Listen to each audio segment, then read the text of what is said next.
I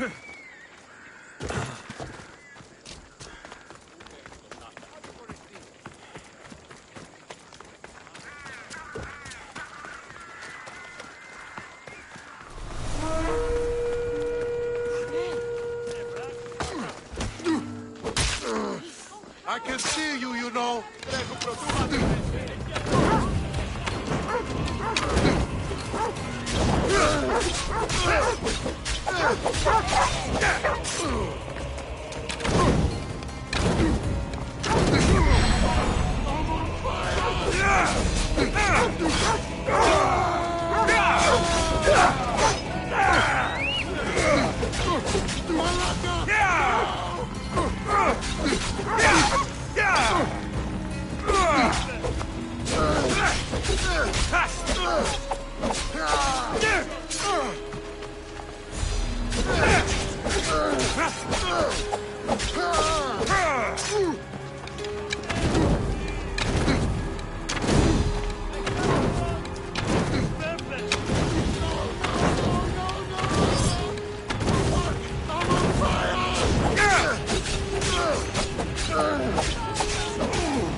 Σύνελθε, τέλος έσε.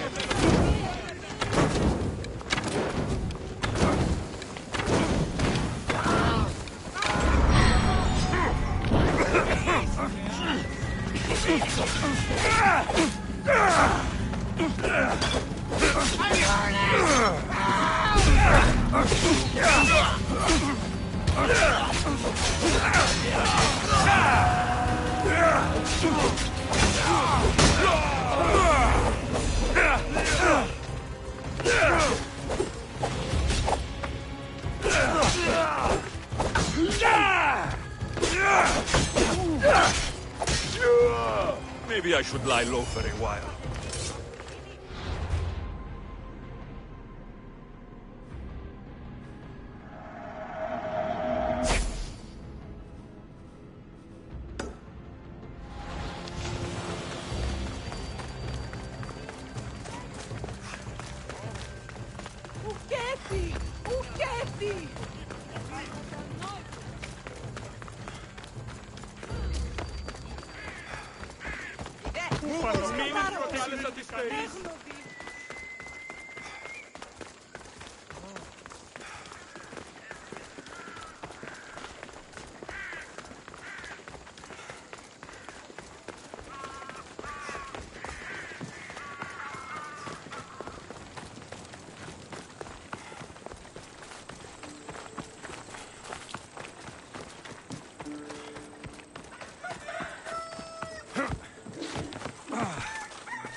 Έλα.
Έλα.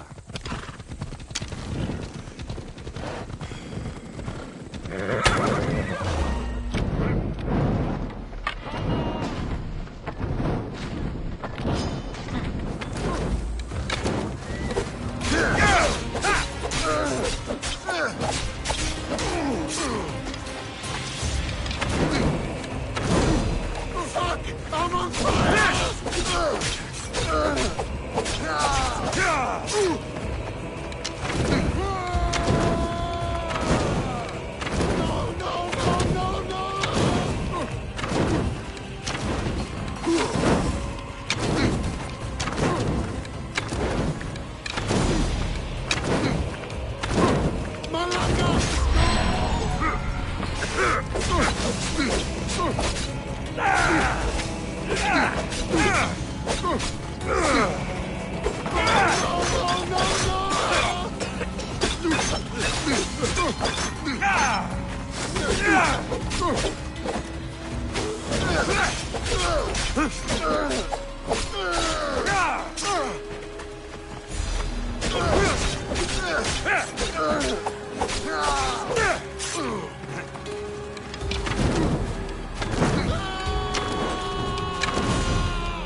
down and fight!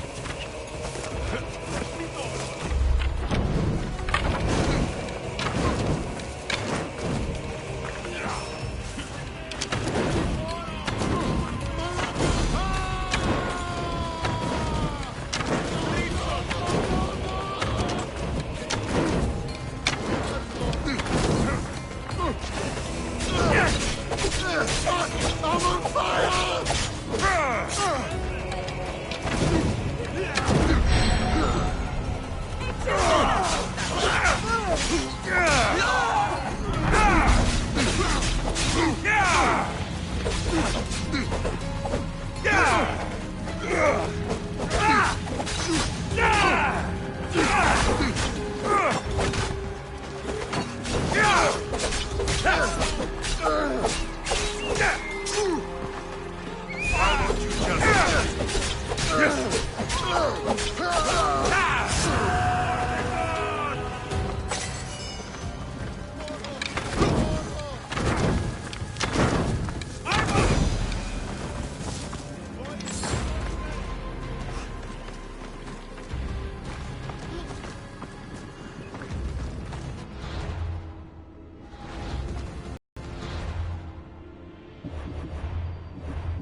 Anything I can do for you today, friend?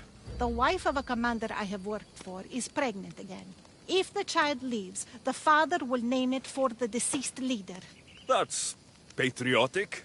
No, he is ambitious and wants the friends of the dead to look favorably on him. But he's also made his wife a target. The whisper is that a mercenary has been sent for her by his political rivals. And let me guess, you want me to kill him? That's exactly it. The mercenary must die. I'll help you. You have my word. By Zeus, thank you. Leave it to me.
are worth so much rugby.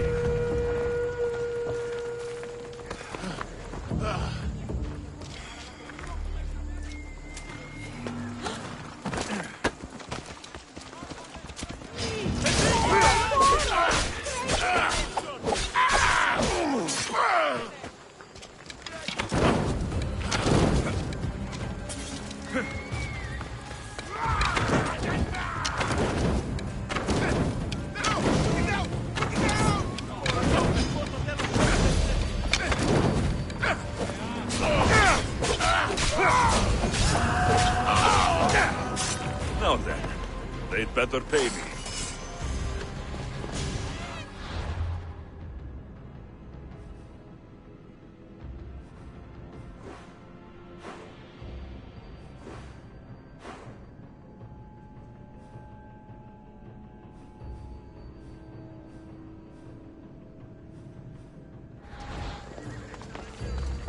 Είναι τρόπο αποδράσμετε.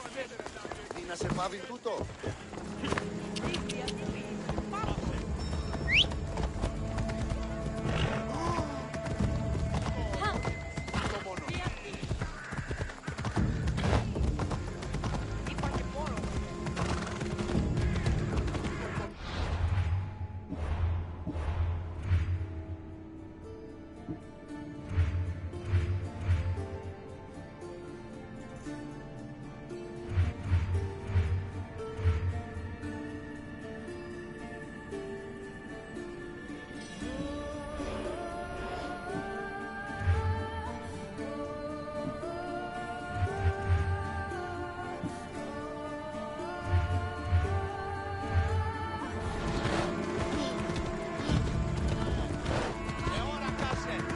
Εργάζεστε. Marto! Sì, Al!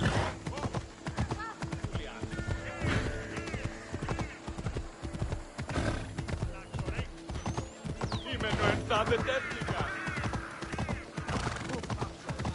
Αμάγε, και μία...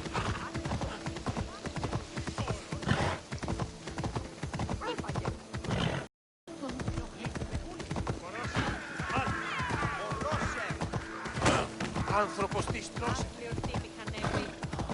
Hey! Πάψον τούτο! Ω, Θεοί! Τότε ρε!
Hey!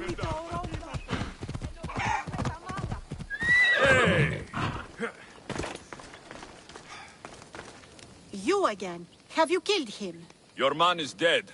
You're truly skilled, Mistios. Here, for you. All in a day's work.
Goddess of war and wisdom.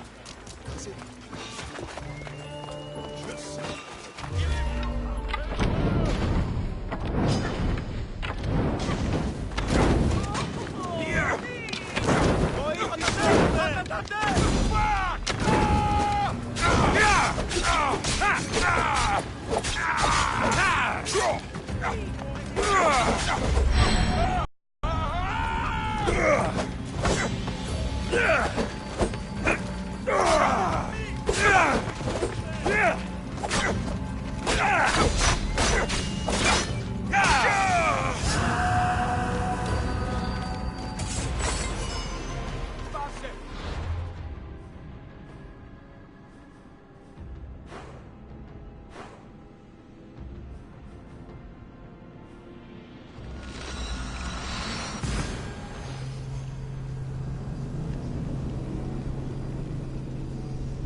Gross.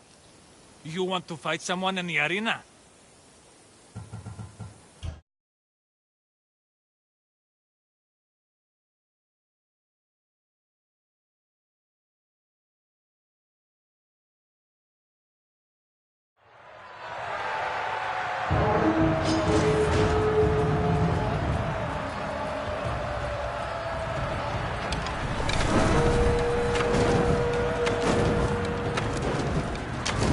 I'm pushing you!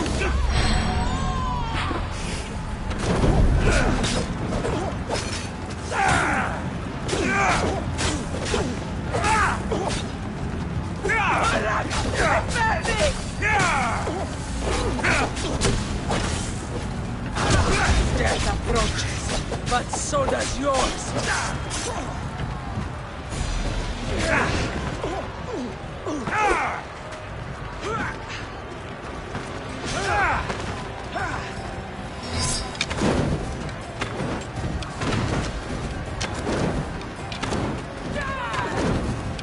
Now the end is near. We face the final curtain. Somebody help!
Welcome, Wanderer, to the democratic center of Athens, otherwise known as the Pnyx.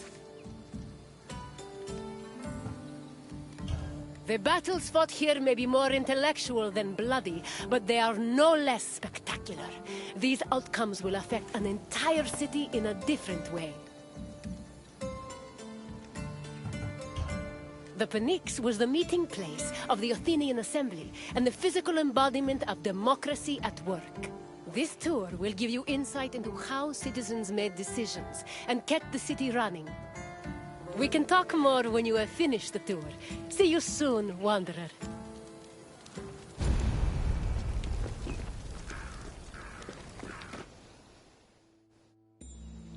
The Athenian Assembly was known as the Ecclesia. It met at the Pnyx 40 times a year to discuss various civic matters, and each session usually lasted a few hours. The word Pnyx is believed to mean something close to packed together. This was probably a reference to the fact that during meetings of the Ecclesia, the location would be filled to its capacity, with citizens packed in practically shoulder to shoulder. All male citizens were allowed to directly participate in the democratic process. Those over 20 years old had the right to speak and vote, while those over 30 could be elected to the higher position of magistrate. In total, there were approximately 30,000 citizens in Athens in the classical period. To draft and adopt decrees, 6,000 of them had to attend the meeting.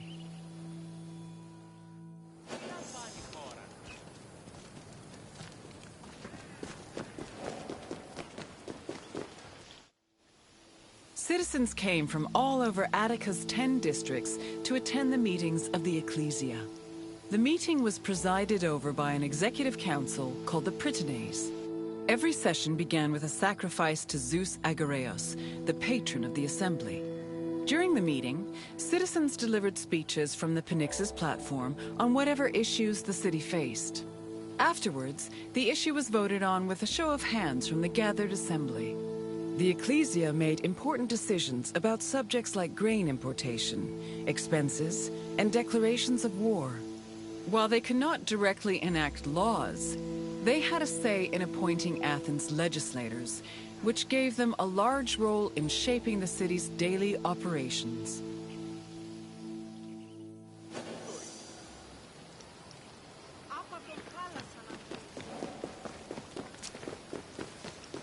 Τι συνέβη μόλις?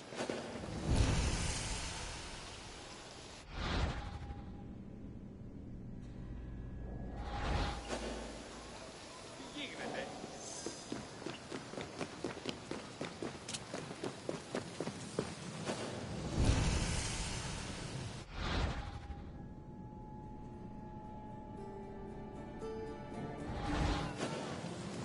Τι στο χώρα κάτω.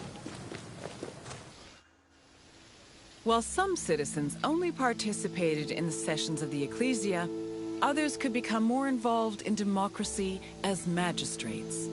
Magistrates were elected from among Athenian citizens over 30.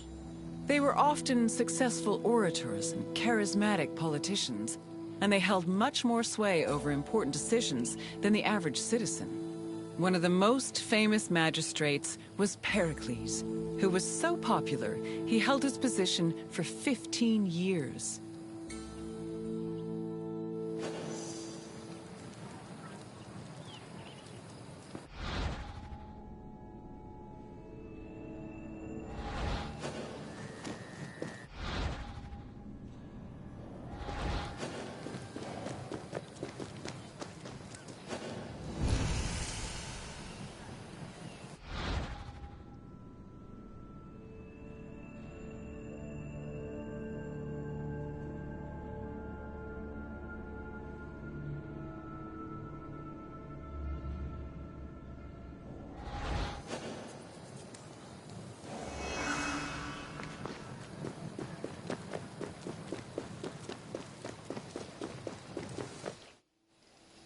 In theory, every Athenian citizen over the age of 20 had the right to participate in the assembly. However, some of them lived far from the city, and others could not financially afford to miss a day of work to attend meetings. For these reasons, the city introduced a special allowance called a misthos ecclesiasticos in the 4th century BCE, meant to encourage participation. Originally, it was 2 obols, but the politician Cleon raised it to 3.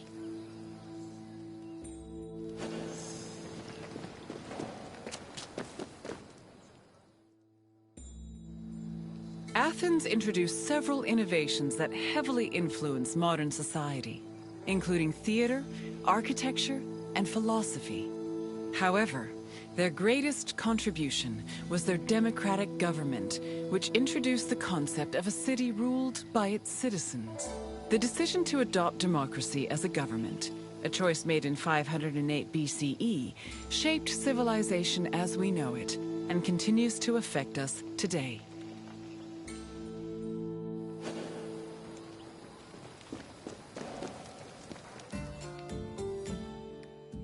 Hello again, Wanderer. I trust you appreciated learning about the inner workings of the city. Is there anything else you'd like to do?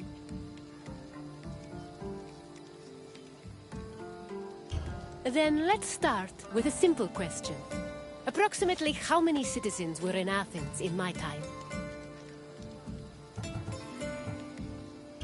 Athens' general population was believed to be around 300,000, but only a select few of this number were citizens. Keep trying.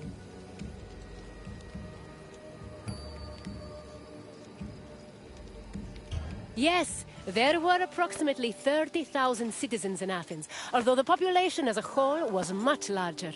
On to the second question. Who of the following was a famous Athenian magistrate? Yes, Pericles was an extremely popular magistrate who managed to keep his position for 15 years. Only one question left. What does the word Pnyx mean?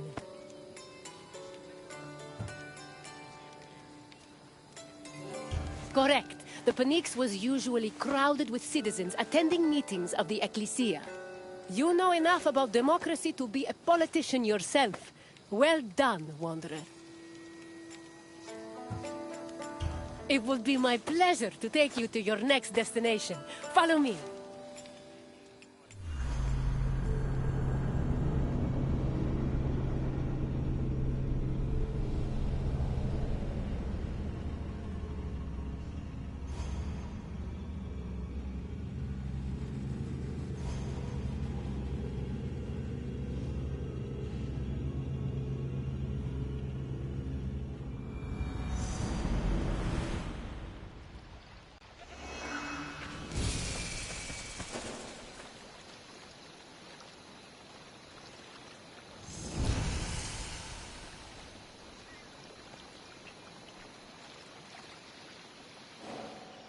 Welcome to Laconia, visitor.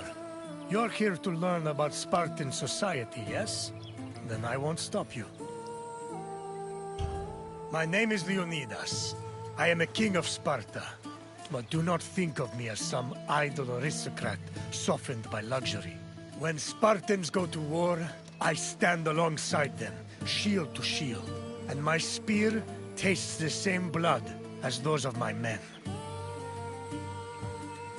Sparta is a glorious place, and you should feel honored to be here.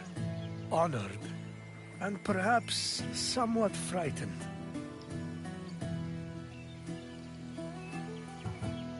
Sparta had a unique hierarchy, especially compared to the rest of Greece. Everyone had their place, and you will soon learn what those places were. I will find you again once your visit has ended. Until then, visitor.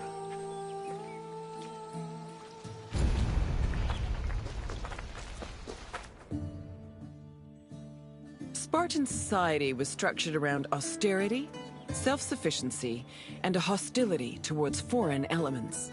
It was divided into 3 social classes: citizens, perioikoi, and helots. Citizens were called Spartans, or homoioi.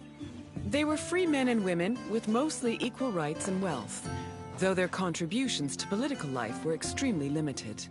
The perioikoi lived in surrounding areas under Spartan control. They cultivated the land and were primarily merchants and craftsmen. They were also part of the army, and their lands were the first line of defense in the event of a hostile attack. Helots were Sparta's lowest class.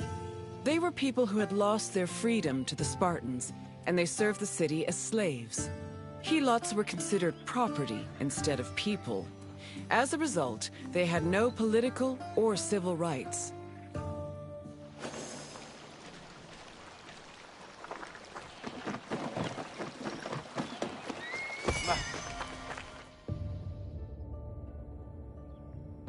Helots made up the majority of Sparta's population.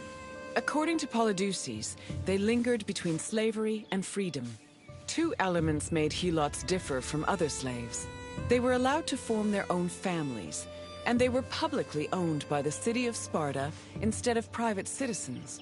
Because Helots were deemed public property, they could not be sold as merchandise. They mostly worked to cultivate the land, but also fought in wars alongside the Spartans. While they gave the fruits of their labor to Sparta, they also kept a fair part of it for themselves. This practice allowed some Helots to make enough money to buy their own freedom. Alternatively, if a Helot served the state well enough in military campaigns, they could also be granted civil rights.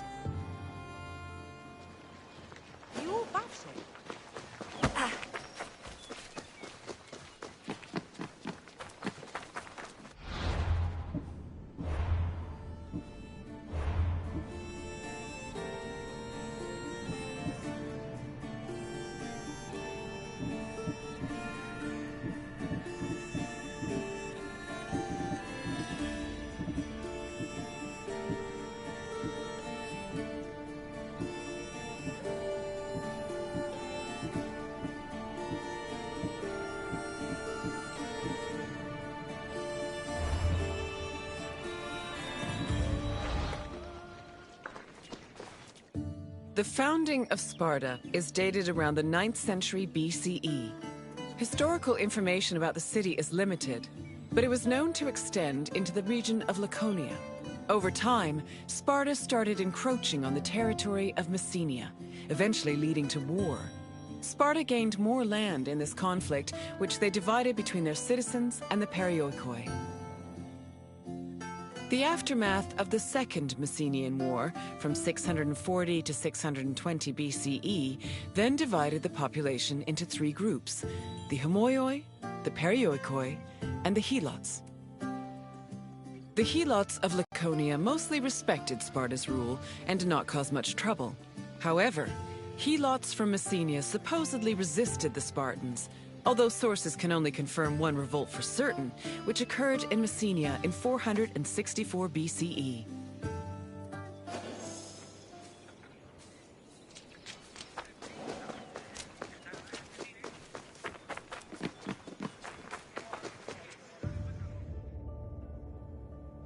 During the 5th century BCE, Helots were quite active in the army, especially during the Peloponnesian War. They served as hoplites on land and as rowers during naval battles. In both cases, they gave Sparta an important numerical advantage. For every Spartan on the battlefield, there were at least 7 Helots. Although many ancient sources say Spartans had a hostile relationship with Helots, they were much more likely to treat them better in times of war. For example, when 300 Helots and 120 elite Spartans were captured by Athens during the Battle of Sphacteria in 425 BCE, the Spartans promised the Helots their freedom if they served them well in combat. Similarly, around the same time, the Spartan general Brasidas fought a battle alongside 700 Helots. Impressed by their courage and loyalty, Brasidas later freed them all and allowed them to join the Perioikoi.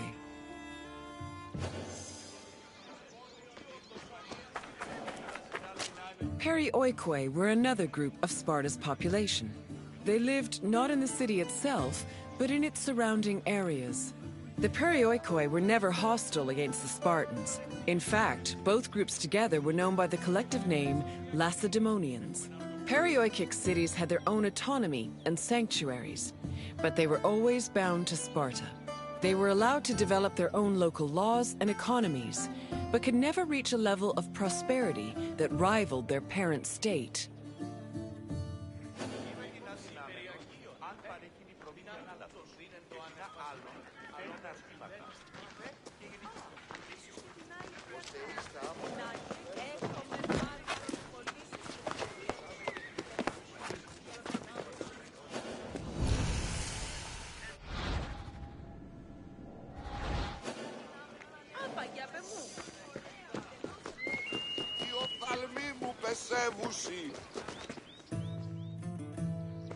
I see you've finished.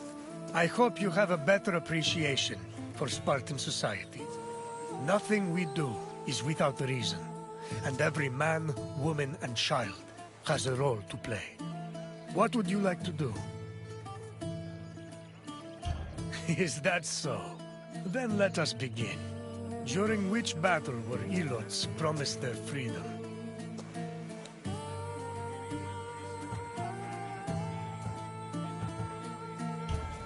Yes. In the Battle of Stacteria, a group of elite Spartans promised to free their accompanying Elots if they helped the Spartans during a siege. Next question. Which of the following is another name for Spartan citizens? Spartan citizens were also called Omi, which meant equals. One final question. Which Spartan general freed 700 Elots? Correct. Brasidas freed 700 Elots as a reward for their exemplary military service. You passed. I'm impressed. Of course. Follow me.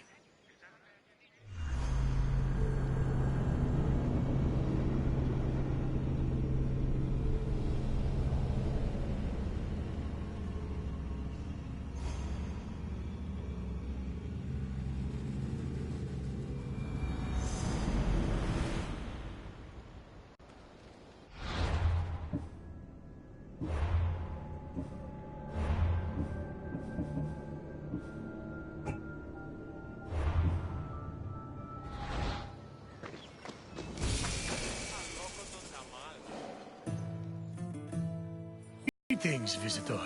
You stand in Sparta's political center, where all of the city's most important decisions were made.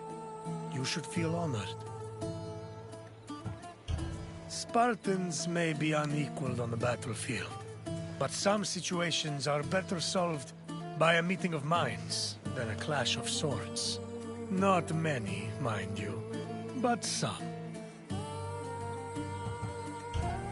Sparta's political system was unique in the Greek world. While Athenians wasted hours on end whining and wagging their tongues at each other, Spartan kings made their decisions swiftly and deliberately. They preferred action over words. Come find me again when you finish your visit. We will speak more then. Farewell.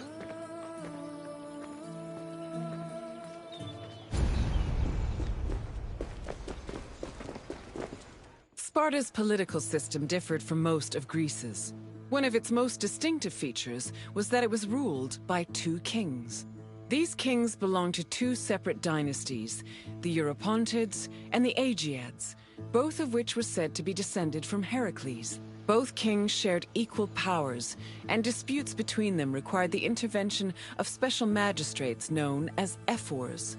However, if one of the kings were more charismatic or experienced, they could influence the weaker king's choices.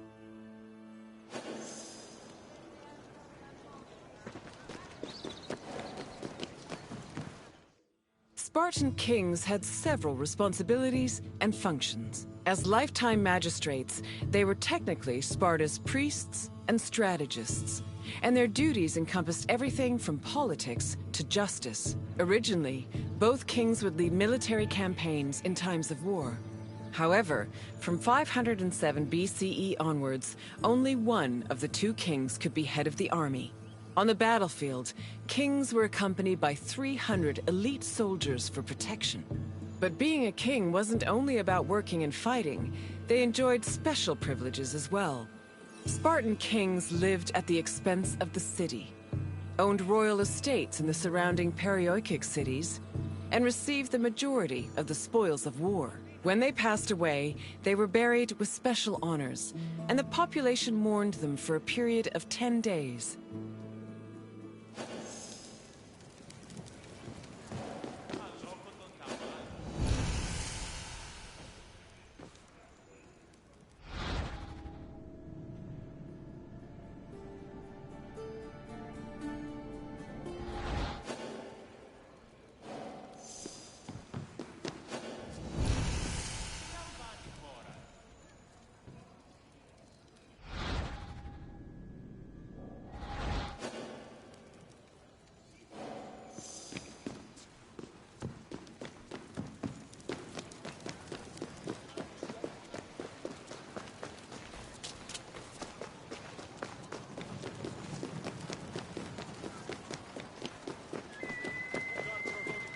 The kings of Sparta enjoyed many important religious honors. They were in charge of sacrifices, both during military campaigns and at home. The kings received double portions of the meat at all communal meals, and they were also the first to pour libations. They also personally conducted public sacrifices as priests, which helped remind their subjects of their divine connection to Heracles and Zeus.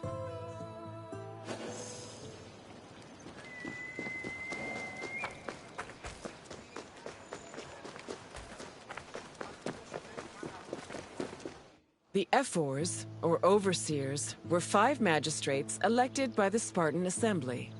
They were chosen from amongst Spartan citizens over 30 and served for 1 year with no possibility of re-election.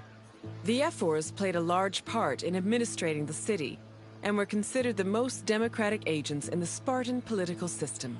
They had judicial power and ordered the dispatching of the Spartan army during wars. They also met and negotiated with representatives from other states, in addition to running the agoge, the Spartan education system. While not as powerful as the 2 kings, the ephors still held great sway over Sparta's affairs.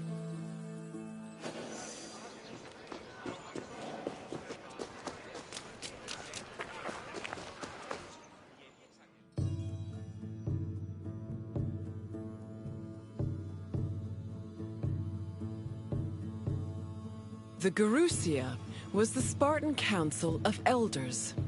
It was made up of the 2 current kings, as well as 28 elders called Gerontes. They were Spartan citizens over the age of 60, the cutoff age for military duty. They were elected for life by the Spartan Assembly. The Gerousia, similar to Athens' Boulé, handled legislative and financial matters. It could submit bills and motions to the Assembly, and could also cancel Assembly decisions with the power of veto. To ensure that the right of veto did not weaken the Assembly, ephors were introduced to keep the Gerousia in check and maintain a steady balance of power. This allowed Sparta to include more just elements in its political system.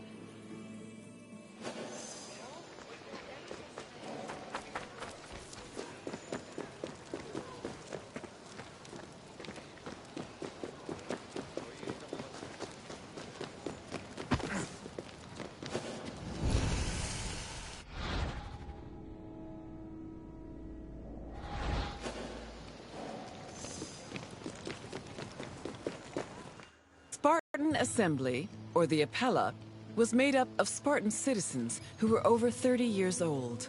Its exact meeting place remains unknown, but it was presided over by a special member of the ephors called the eponymous ephor. The Apella had limited authority, since any decision it made could be overruled by the Gerousia. But thanks to the efforts of the ephors, it still played an important role in Spartan society.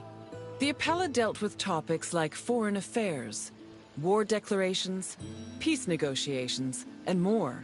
They also elected ephors and Gerousia members, and could both grant political rights to foreigners and remove them from Spartan citizens. Unlike the myriad sources on the functions of the Athenian Assembly, the exact details of the Apella's decision-making process are unknown.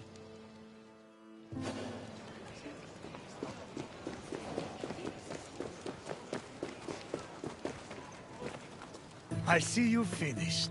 I hope you feel more knowledgeable about the inner workings of Spartan politics. Our way of ruling was not conventional, to say the least. But it served our purpose as well. What would you like to do? Are you? We shall see. Let's begin. What was the name of the Spartan assembly?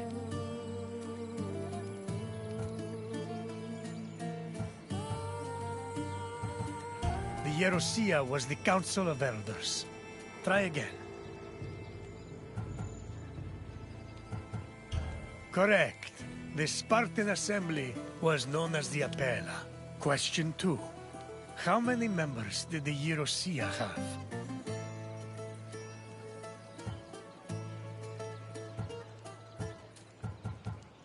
No. Try again. There were 28 Yeronters on the Council of Elders, but they weren't the only members of the Yerosia. Keep trying.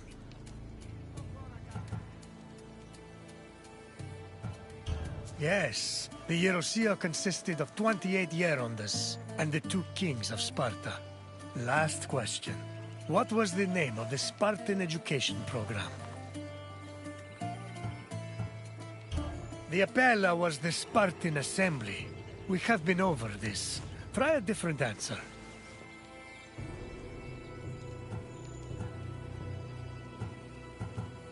The Vouli was a Greek council of citizens. Try again. Correct. Our rigorous education program was called the Agogi, and it was overseen by the Air Force. You've done well, Visitor. Very well. As you wish. Come with me.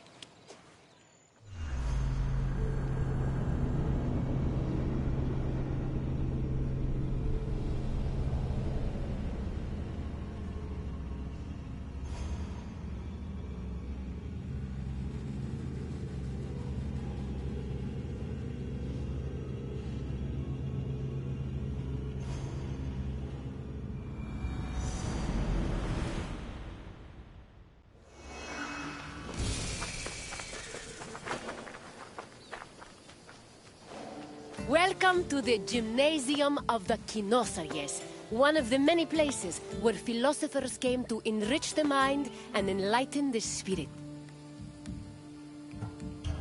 There is no better setting for learning than in a quiet place far away from the commotion of the city. Education held a very important place in Greek society. The most prominent educators were philosophers, whose teachings ranged from everyday rituals to the makeup of the universe. Once your tour is complete, come find me, and we can discuss what you've learned. Farewell for now, wanderer.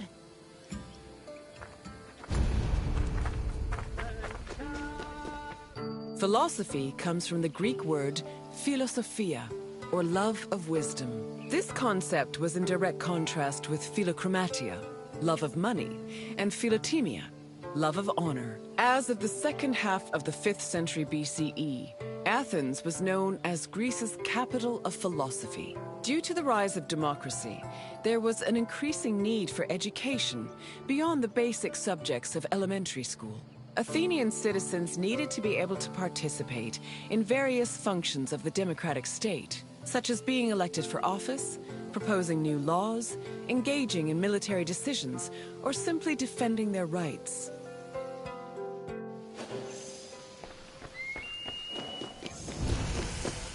Originally, Athens had no official school buildings for higher education.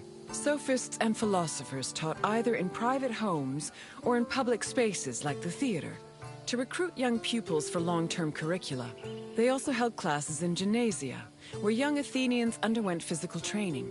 The Cynosarges was a sanctuary to Heracles, located in the south suburb of Athens. At the beginning of the 4th century BCE, Antisthenes used this sanctuary as a teaching spot for his school of philosophy, the aptly named Cynicism.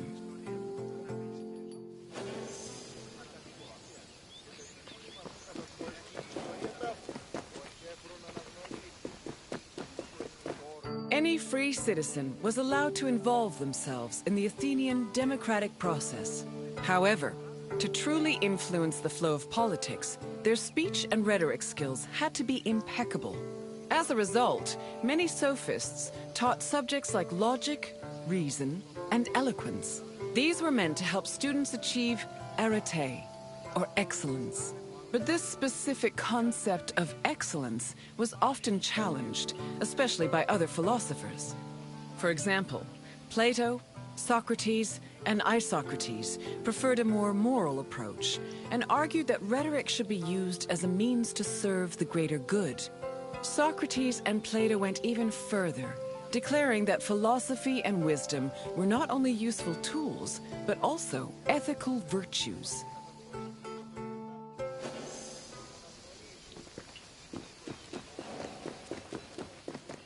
Ancient Greek philosophy was multidisciplinary in nature.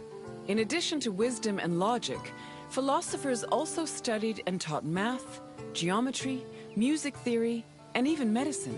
For example, the philosopher Prodicus wrote a treatise called On Human Nature, where he outlined various explanations on human physiology. Philosophy's influence was also great enough to affect medicine. Hippocratic physicians were known to incorporate philosophical ideas into their work, and the treatise On Airs seems to be influenced by pre-Socratic theories on air being the first principle of the universe.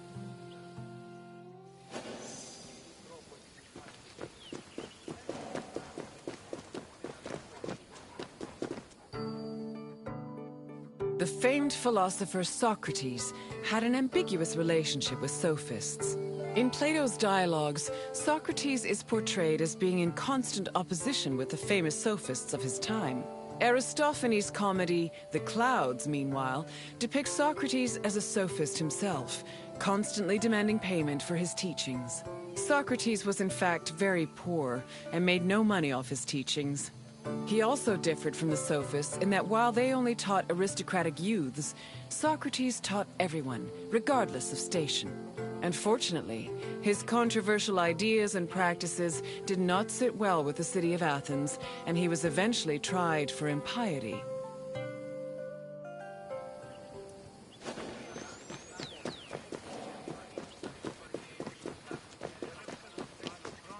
Philosophy was not only a collection of ideas, but a way of life. According to philosopher Pierre Hadot, his ancient counterparts had a daily regime of spiritual exercises to combat their passions, doubts, and illusory beliefs. These exercises included meditation on death, contemplation of nature, or speaking with a friend or mentor.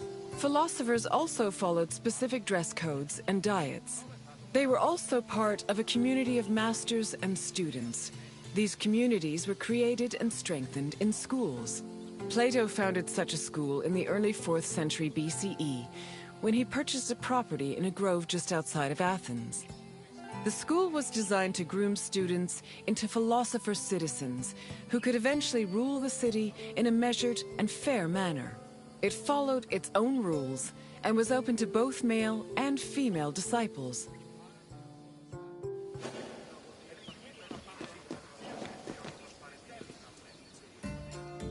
I can tell by the crease in your brow that you're already puzzling over the new things you've learned. Don't be embarrassed. Even the wisest among us need to ask questions before they search for answers. Is there anything else you'd like to do? You wish to test your wisdom? Very well. Let's see how you compare to the great philosophers. The first question is an easy one. What does philosophia mean? Correct. Philosophia referred to the love of wisdom. Time for the next question. The Kynosarjes was a sanctuary dedicated to which Greek hero?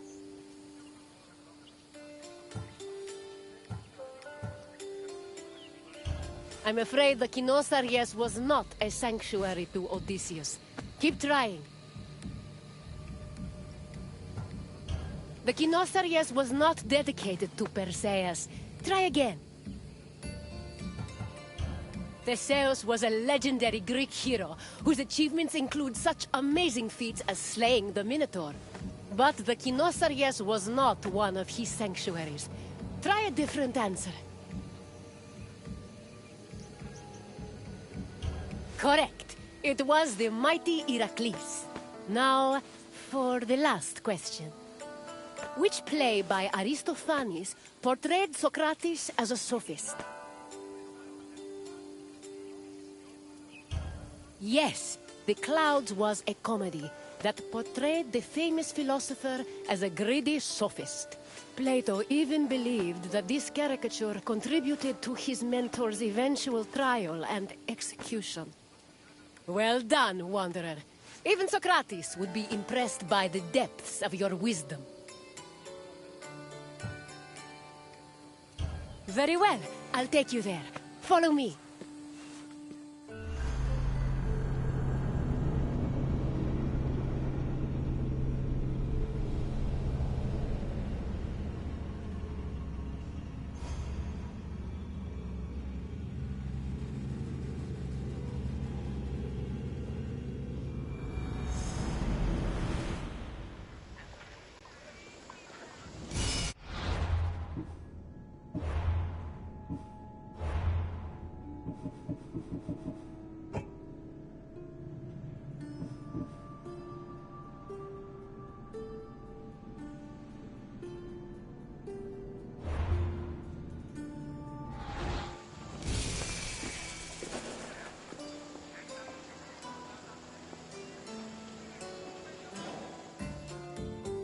Greetings, Wanderer. It is my pleasure to introduce you to a unique tour.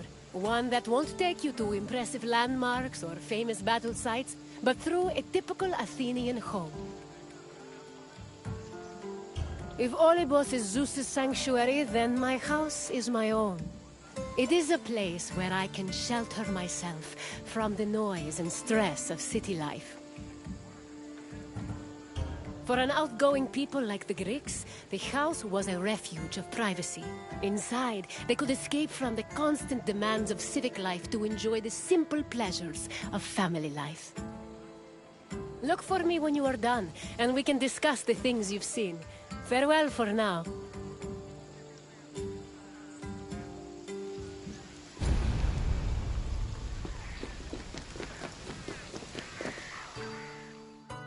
The house, or oikos, was a residence for Greek families and their slaves. Contrary to modern houses, which look outward, the Greek household was built to look inward on a courtyard. The courtyard was the house's central fixture. It was the building's main source of daylight, and also the location of religious altars dedicated to worship. The building itself was made up of familiar accommodations, including bedrooms, storage rooms, a kitchen, and a living room.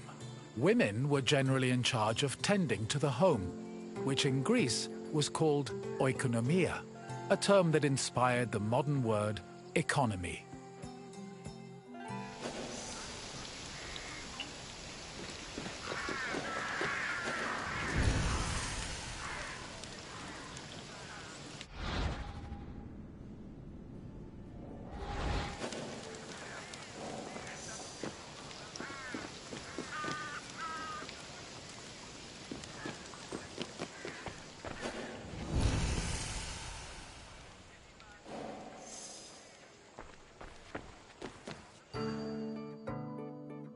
A pasta was a corridor that connected a house's courtyard to its residential section. Archaeological evidence from the city of Olynthos reveals that pastas were added to Greek home design in the 5th century BCE.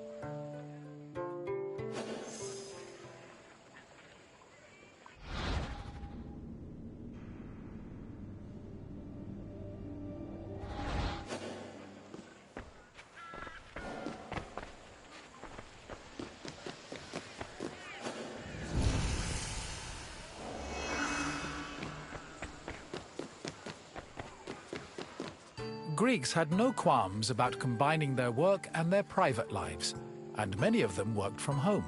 Artisans like blacksmiths, sculptors, and potters often had workshops in their houses.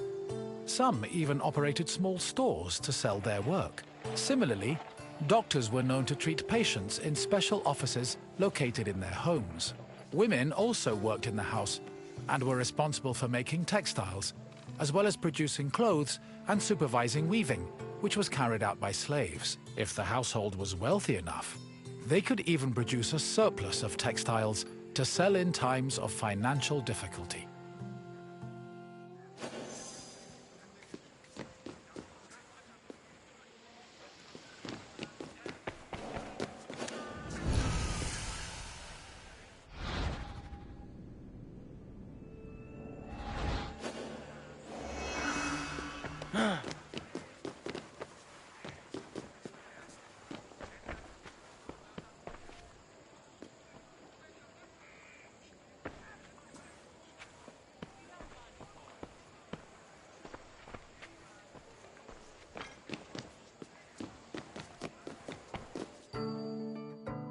The inner courtyard was the nexus of the house. Functionally, it allowed air to circulate and also provided access to most of the rooms. It also sometimes housed a well or a cistern that collected rainwater.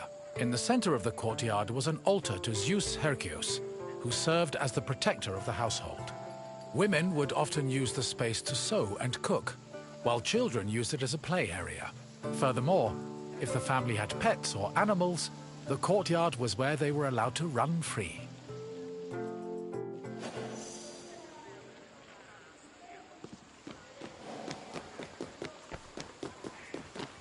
The bathroom was located in the back of the house. Much like today, it was used for cleaning and washing, although the Greeks used chamber pots instead of toilets. Most bathrooms had a luterion that could be filled with water for washing. Mirrors, razors, strigils and sponges could also be found in the bathroom, along with small vases called arebaloi, which were usually filled with perfume or oil.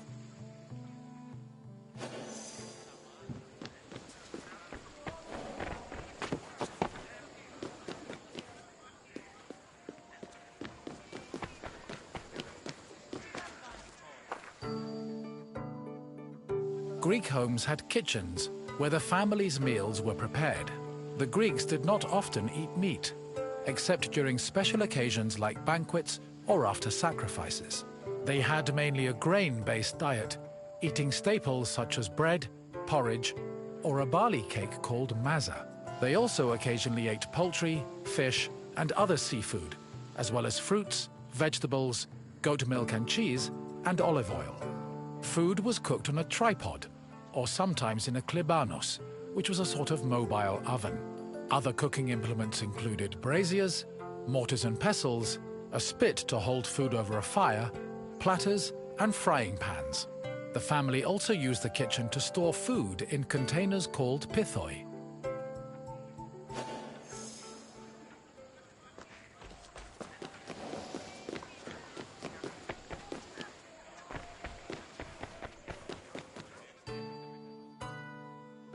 Symposia were major social institutions in Greece. They were drinking parties held exclusively for men. The party took place in the men's section of the house, the andron, where residents and guests reclined on special couches called klinai. Food was served on low tables set in front of the couches, while wine was placed in a crater in the center of the room. During a symposium, men drank, sang, had philosophical discussions, and played games like kotobos. Musicians, dancers, and even courtesans were often welcomed to attend as well. However, wives and daughters were always excluded.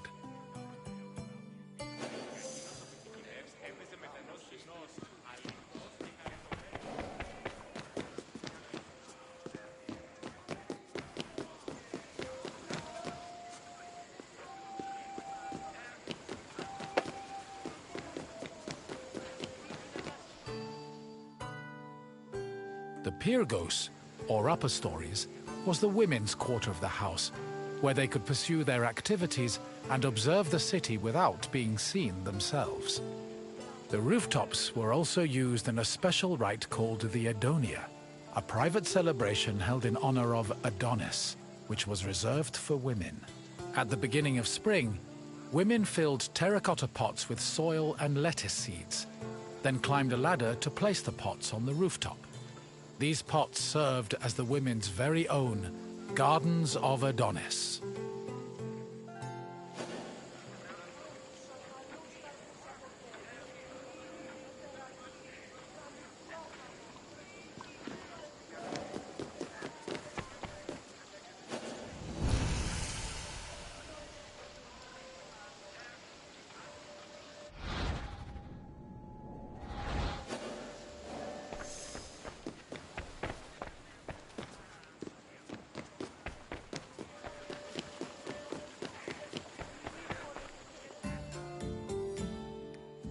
I hope you now have a better understanding of the routines and home life of the Greek people. What would you like to do next? Then let's start with a simple question. Which group of people celebrated the Adonia? Correct. The Adonia was celebrated by women of all stations. Let's move on to the next question. Which of the following was known as the protector of the household?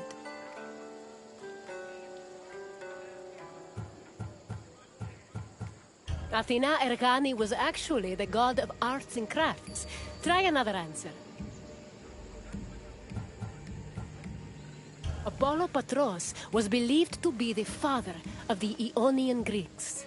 Keep trying, though. No, this particular Zeus was known as Zeus of the Oath. Try again. Yes, Zeus Herkios protected the household, and an altar to the god usually stood in the center of the house's courtyard. On to the final question. Which of the following was not located in the bathroom?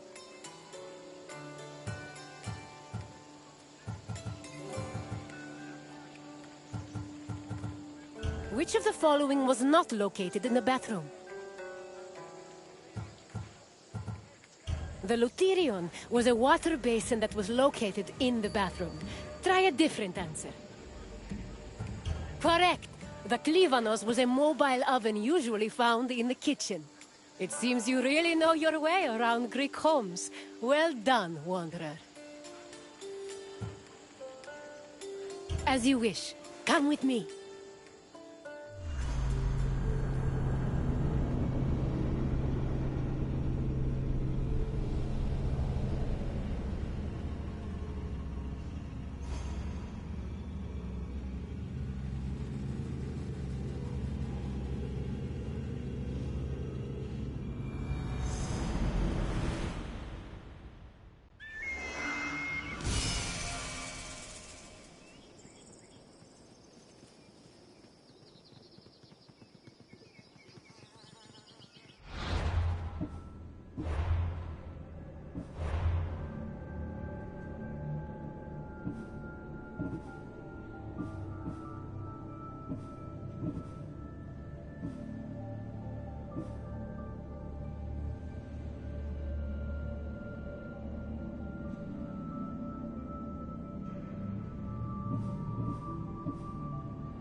my friend! How fortuitous to run into you in this most intoxicating place! I'd offer you a drink, but for some reason the workers won't let me borrow any of their wine. Cheapskates. Why, I'm Marcos, of course, one of the most successful merchants in all of Greece. You really haven't heard of me? My name is known from Kefalonia to Kos. If you've ever paid money for something, I probably received a percentage. But enough about me. Let's go back to what you're doing here. You know, I once started my own wine business on Kos. It hit a bit of a snag when my investors, 3 brothers calling themselves the Cerberos, suddenly lost faith in me. But after they had a tragic run-in with a bloodthirsty Misthios, I was able to land on my feet. From then on, the streets of Kos overflowed with wine, and my purse overflowed with drachmi. Very sad about the Cerberus, though. Couldn't have happened to nicer people. As you can probably tell by all the grapes, this is one of Greece's many vineyards. Wine was an essential part of Greek culture, and this tour will take you through how it was made. In addition to being delicious, not to mention lucrative, wine was an important part of Greek economy. I promise I'll meet you at the end of your visit, my friend. See you soon!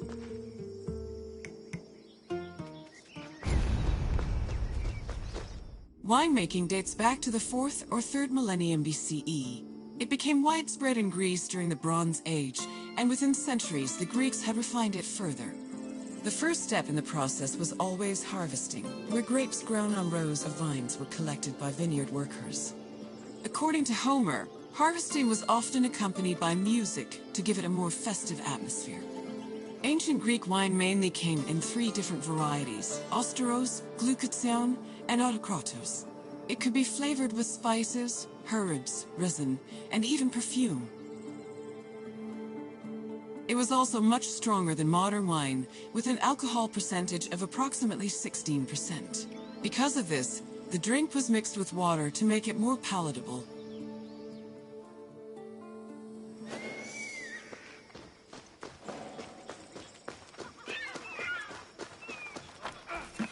Grapes were dried to maximize the wine's sweetness and prevent it from turning into vinegar.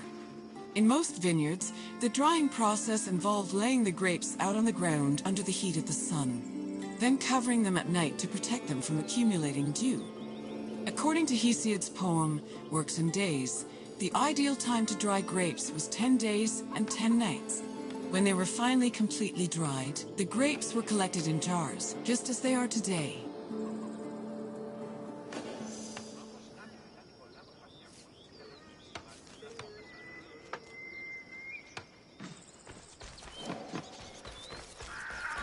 The Greeks had many methods for crushing the harvested grapes. The most common technique was to use a lenos, a large treading vat where workers stomped on grapes with their feet. Alternatively, the Greeks sometimes crushed the grapes by hand using a strainer, mashed them with a mortar and pestle, or squeezed them using a tool called a sack press.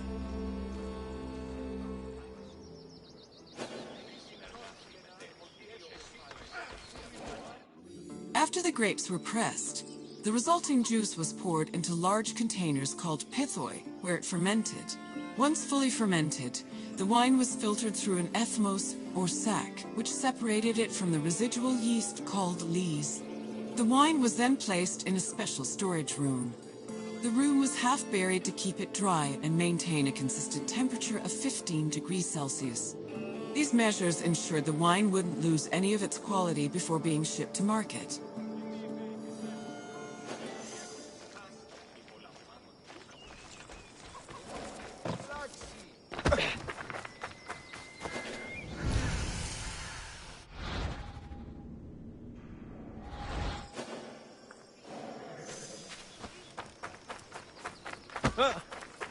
When the wine was ready to ship, it was poured into storage containers called amphoras. These were smaller than pithoi, which made them easier to ship and display in crowded marketplaces. However, that doesn't mean transporting wine was always a safe endeavor. Sometimes ships carrying amphoras as cargo would be wrecked before making it to their destination, losing hundreds of bottles of wine to the sea.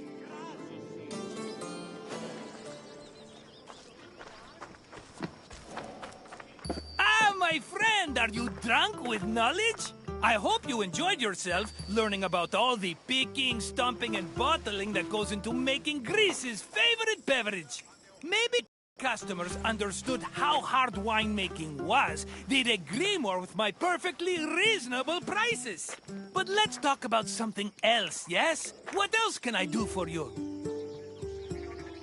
You want your intelligence tested? Well, let me tell you, my friend, no one is more qualified for that task than me. Let's get started. What container was used to ship wine to the market?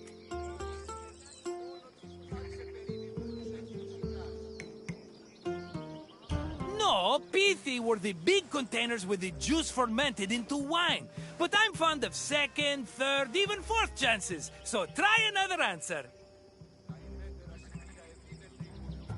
Yes, wine was stored in amphoras during its long journey to market. Here's another question. Which of the following wasn't a type of wine variety? Glycazon was the sweetest type of wine, and my personal favorite, but it is not the correct answer. Try another one. Correct. Thasos was an island famous for its vineyards, not a specific type of wine. Just one more question to go, my friend. Which part of the winemaking process created the grape juice necessary for wine? That's the one! The harvested grapes were pressed in a linos, often by the feet of vineyard workers. Just try not to think about that last part whenever you have a cup of wine. You know your wine. You're as good with facts as I am with money, and that's really saying something. Such an enterprising spirit. I like that. Follow me, my friend.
Welcome to Corinth, Wanderer.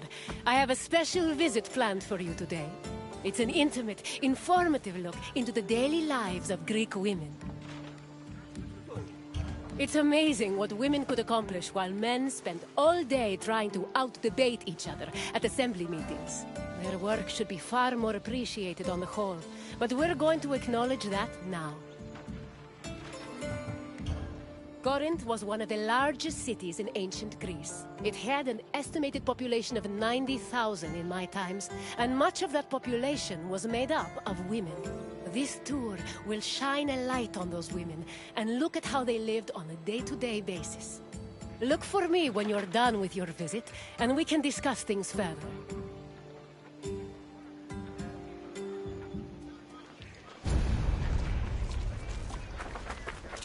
Young girls growing up in ancient Greek cities were usually raised by a nurse. They mostly stayed in the women's quarters of the house, the gunaikon, where they spent their time spinning threads and weaving.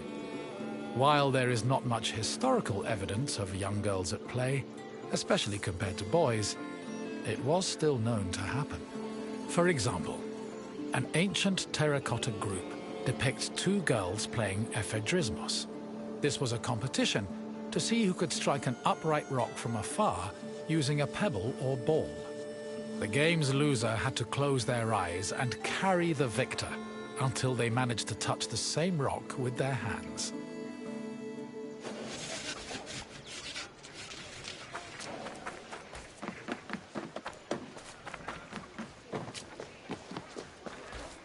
For a young Greek woman, marriage was the culmination of their induction into society. The average life expectancy for women was about 40 years, so most marriages took place when the bride was 14 or 15 years old. The marriage did not require her consent either. Instead, she was passed on from the protection of her father to that of her husband. Married women were not technically citizens at the time and lacked the rights that came with official citizenship. However, they did receive a dowry that only they were allowed to spend, but in the event of a failed marriage, the dowry was returned to the bride's father. After the marriage was consummated, the woman's status changed from being a maiden to a bride. She remained a bride until the birth of her first child, wherein she officially became a woman.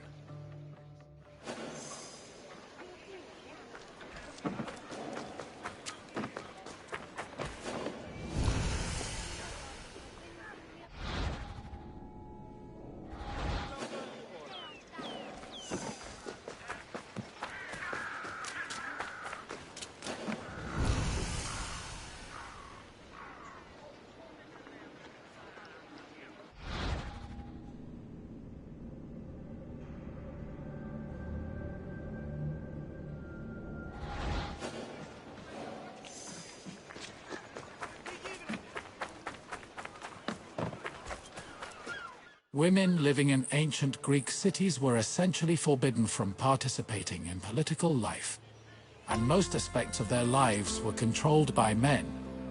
Their most important responsibilities were running the household and giving birth to children, preferably boys. Most of the time, women's excursions outside of the house were limited to visiting other female neighbors, as per custom. The few exceptions to this strict rule were weddings, funerals, and religious festivals involving women in prominent public roles.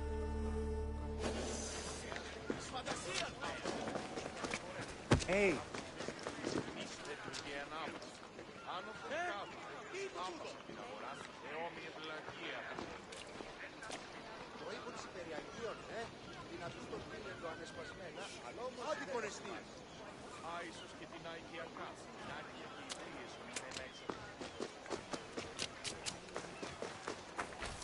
Making textiles was the main occupation of most Greek women. It was a woman's responsibility to manufacture clothing for each of her family members, as well as to weave other household textiles. Women with exceptional weaving skills were believed to make excellent wives, and weaving in general was seen as a very attractive quality. For example, Homer describes Odysseus's devoted wife Penelope as spending most of her days weaving at the loom. Similarly, many Greek vases depicting women weaving were combined with images of a woman holding a veil, which was seen as the symbol of a bride.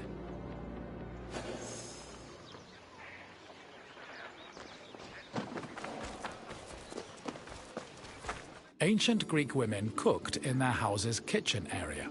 However, since their cooking equipment was small and portable, they also sometimes prepared meals in the central courtyard. This was also where women performed other domestic activities. These activities were rarely seen by visiting men or passers-by, because the architecture of classical Greek houses facilitated the social norm that women should never be seen at work.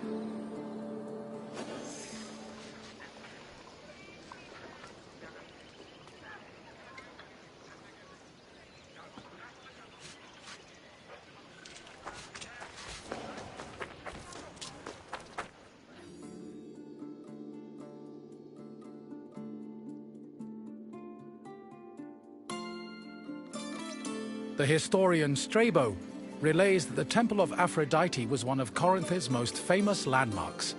This was largely due to the temple's female patrons. These hetairai, as they were called, were donated to the goddess by both men and women. According to Strabo, the Temple of Aphrodite contributed greatly to Corinth's wealth.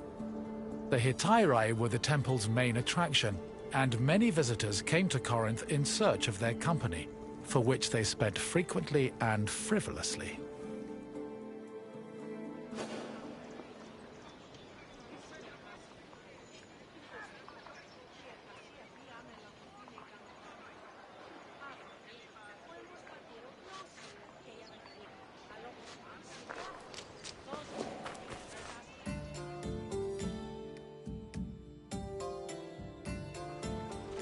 Hello again, Wanderer.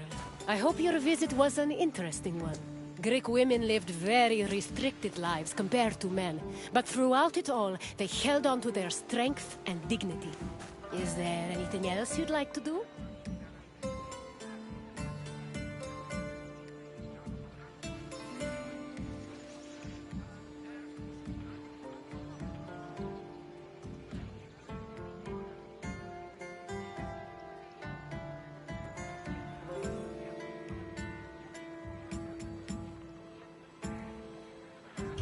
Feeling up for a test? Excellent. Let's begin with an easier question. What was the name of the women's quarters in a Greek home? Correct. The gynekon was where young girls spent their days weaving and spinning threads. On to the next question. The Corinthian temple said to employ the Hetera was dedicated to which god? Apollo did have a temple in Corinth, but it did not employ Hetera. Try again.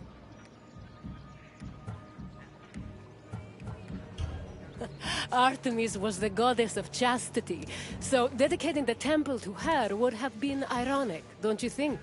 Keep trying. Correct. Aphrodite was the goddess of love and passion, so it's only fitting her temple served such an amorous purpose. We're almost done. Just one more question. What was the name of Odysseus' wife?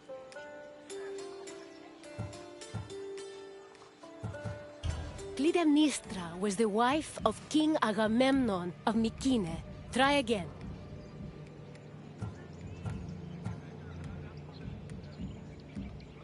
What was the name of Odysseus' wife?